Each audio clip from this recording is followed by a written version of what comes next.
Well, good morning and welcome. I'm Larry Berglund. I'll be your facilitator for today. We're going to be talking about corporate social responsibility and sustainability and how it fits in the world of supply management. When people think about sustainability from a supply management perspective, they often think of this long laundry list of things that they've got to go through and how can they prioritize it. Well, one way of addressing a big laundry list like that is to be able to classify it into a framework. And the framework I've come up with is a taxonomy, which considers four main areas, which we'll go through fairly quickly in the time that we have today. The first area is green products and services, socioeconomic, resource conservation, and carbon emission management. So let's talk about the first one, go green.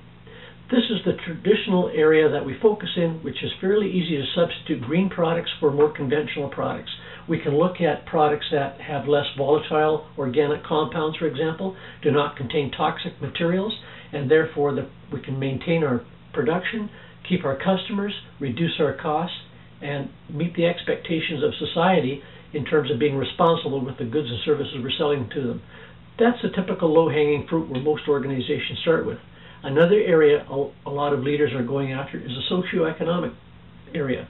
This can include indigenous people, Aboriginal people, working with the disenfranchised in your community, those workers that don't have ready access to jobs in your community. Organizations in Vancouver, for example, such as Starworks, provide safe working environment, good working conditions and benefits for those workers that to do meaningful work that may be seen to be menial tasks for more skilled labor. So there's great ways that supply management can bridge work from their organizations to the community through social entities or social entrepreneurs such as Starworks or HABE, which does culinary training in the Vancouver area. The third area could be resource conservation. This is looking at maintaining your production, maintaining your customers, but consuming less resources in order to fill their orders. One of the examples would be water conservation.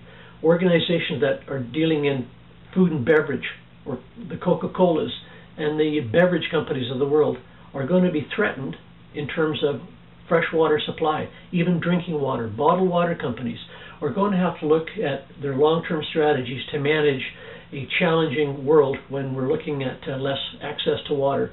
So resource conservation is a huge part of what supply management can look at. Water is just one small example. You take all of the precious metals we're involved in, or other materials or organic materials, and those are areas that we should be able to maintain our production and consume less resources in order to do that.